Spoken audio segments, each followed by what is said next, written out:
Well, hey there, friends. How's everyone doing today?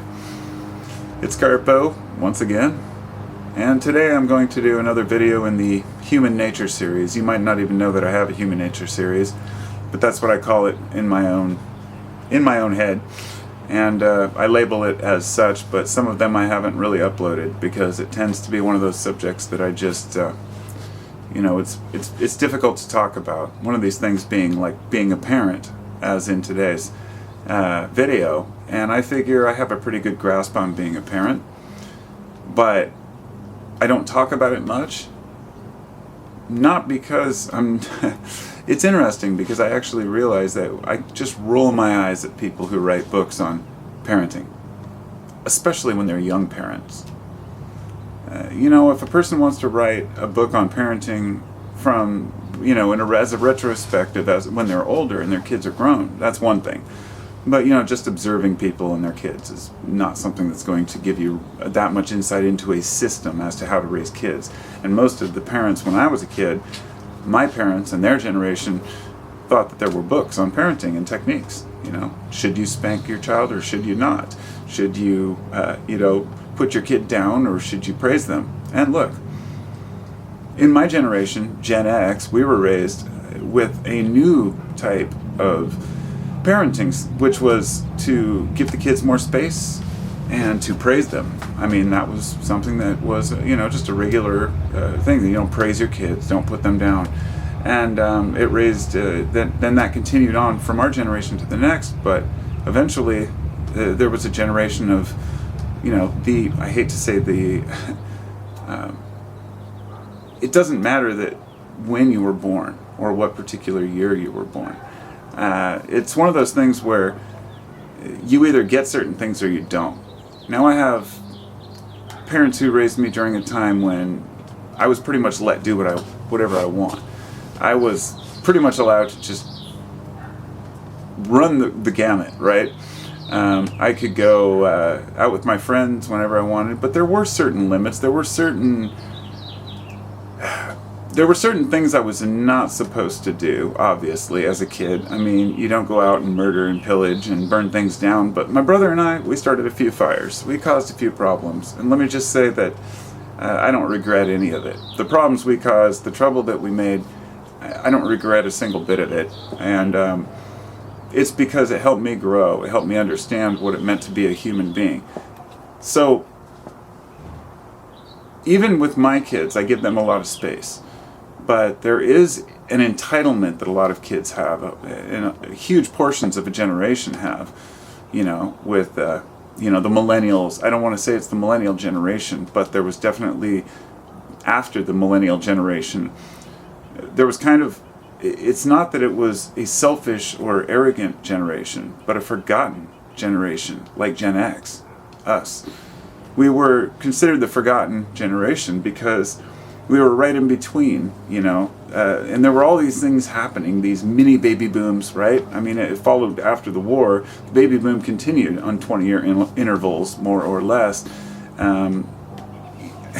It was a really weird time to be alive in the 80s and 90s, new parenting techniques, new ideas about being a kid and being free. But when you really look back to the 60s, it's the same old, same old. Kids have always pretty much had a lot more freedom than we give credit for.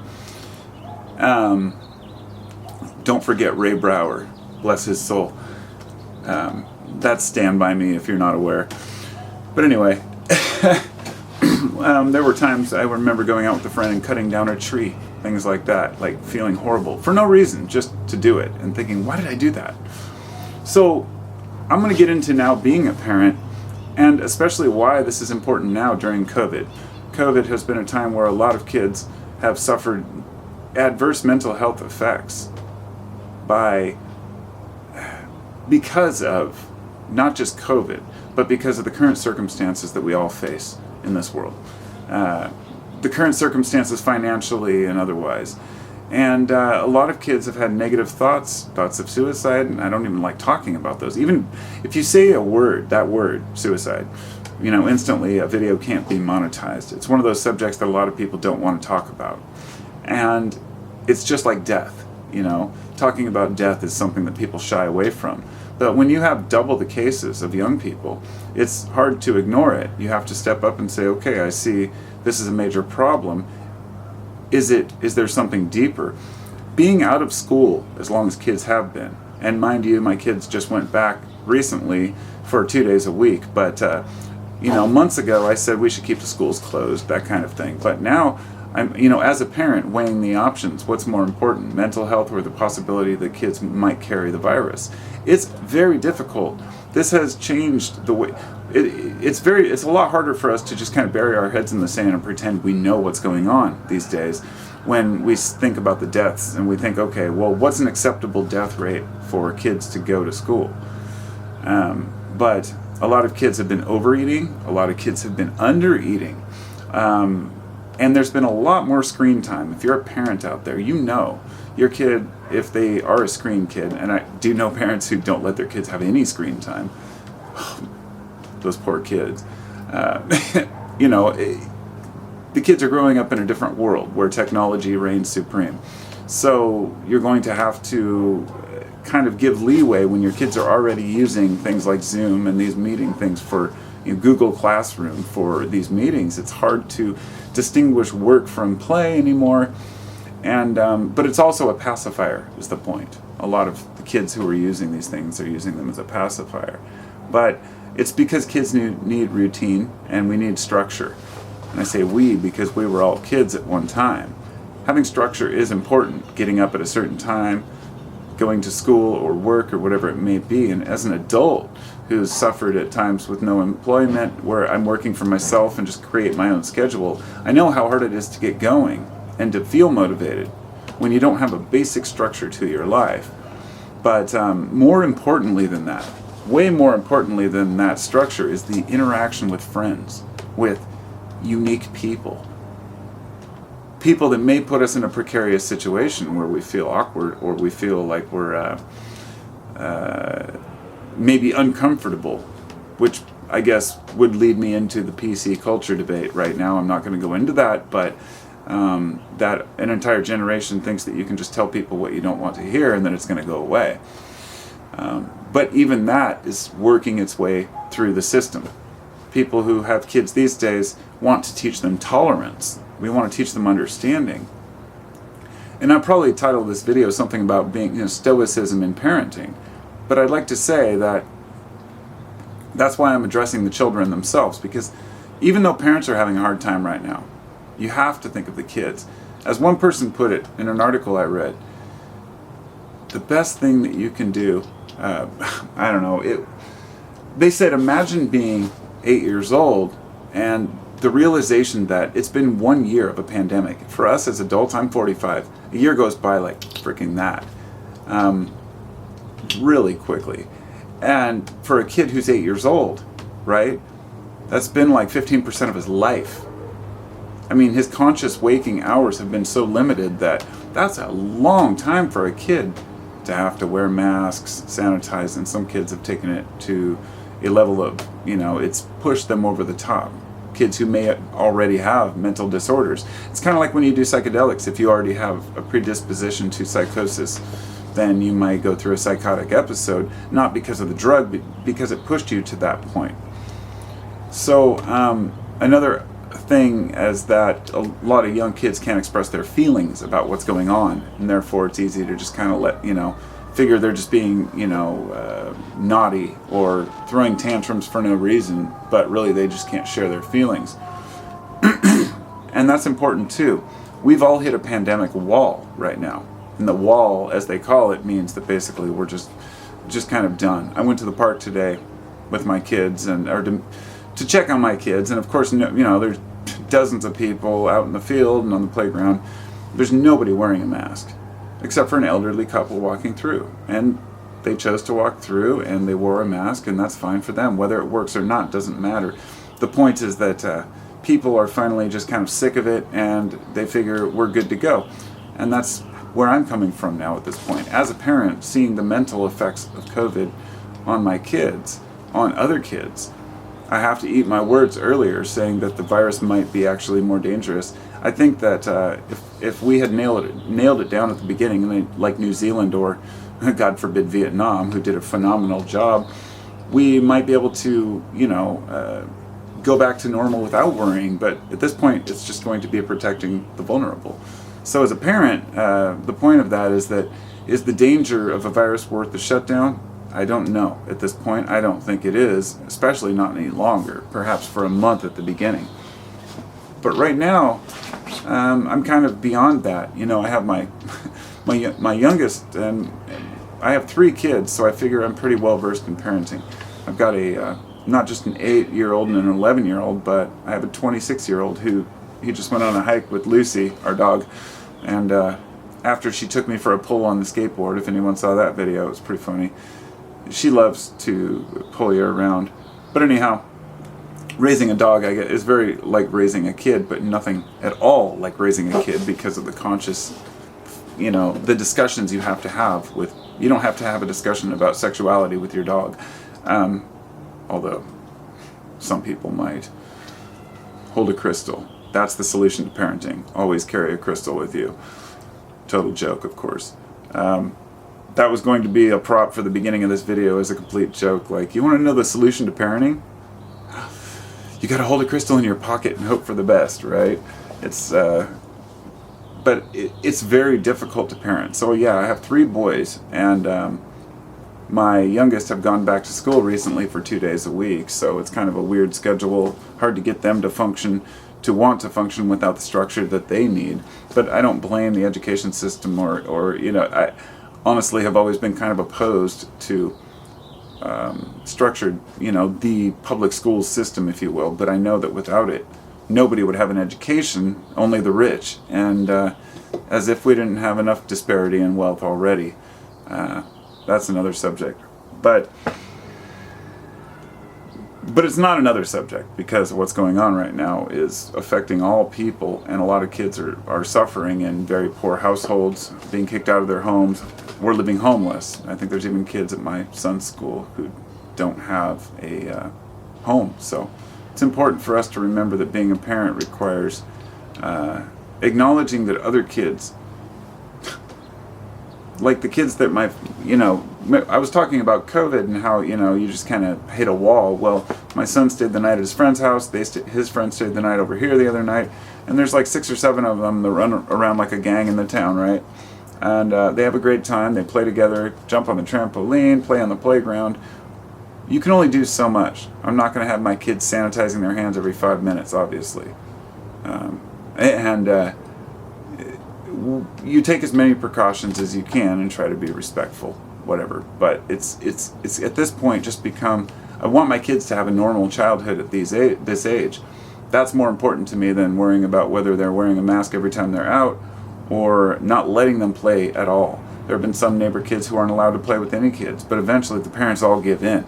And I guess the reason I'm bringing up COVID is because, it's so easy for some people to say, well, all you have to do is just isolate and do the right thing. And it's like, well, do you have kids?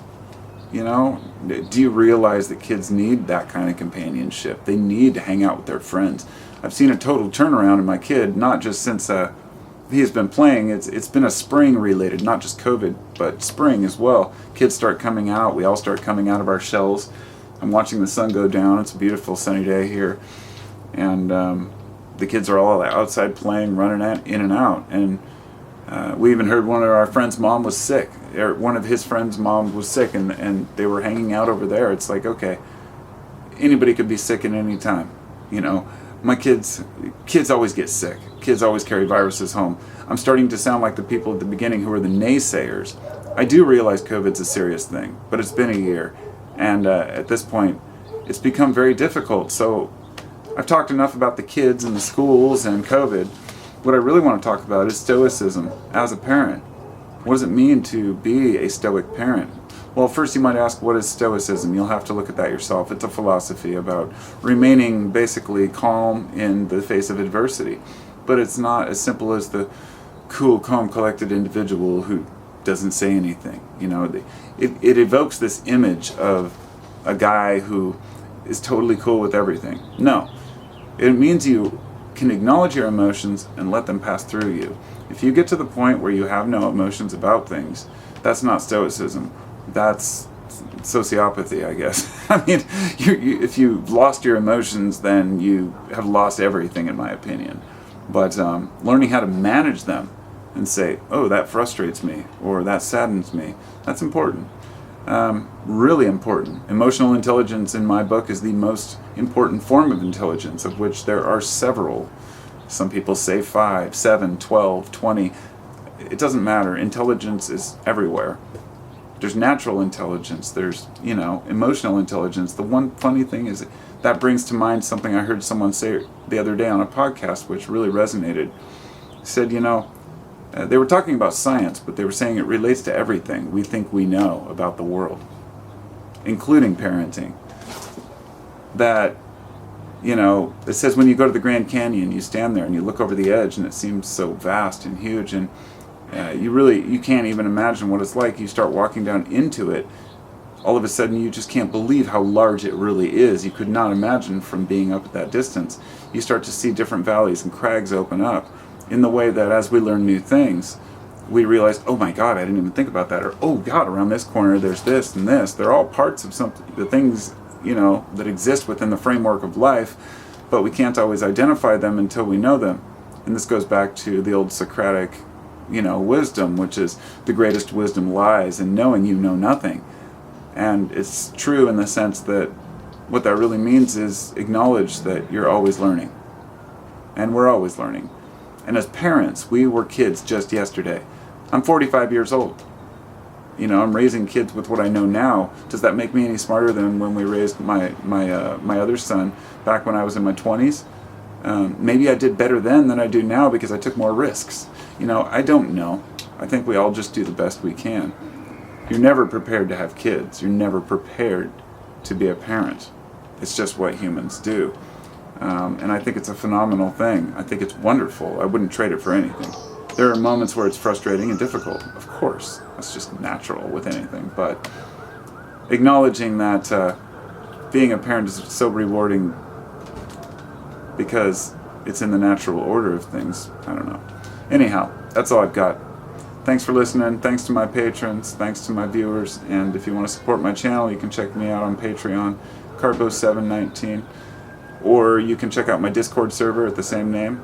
I also have a podcast called 15 Minute Free Thinking, which is found everywhere. And I wish you all well. Take care of yourselves. Leave your advice as a parent. You can write a book if you want. Let me know what you think. That's a joke, of course. I mean, we all have very subjective views. I could spend hours on this. I haven't even gotten into the factors of, I'd love to write about these things, but it just seems so pretentious, right? There's different types of parents and kids, and how they interact is going to be unique to that, that individual group. And, yeah. But it's difficult. We do the best we can. We've just got to really protect our kids' mental and physical health. I'd love to go into the obesity epidemic and parents taking their kids to McDonald's every night, but I'd probably offend a shitload of parents. And I know that life's hard, and know it's hard because, my kids want top ramen, or all they want to eat is this or that. But, we have an epidemic. 40%, I think, of Americans are overweight, obese anyway, not just overweight. And that's a major epidemic with kids too, because your physical health affects your mental health, and vice versa. And so maybe if anybody's interested, maybe I'll go deeper into that and look at the statistics if that's something you even care about. But I just needed to get that off my chest, talking about being a parent. It's very difficult. It's okay to have rough times, especially this year with what's been going on, and last year. And just take a deep breath and sit back and watch a movie with your kids and do what you can.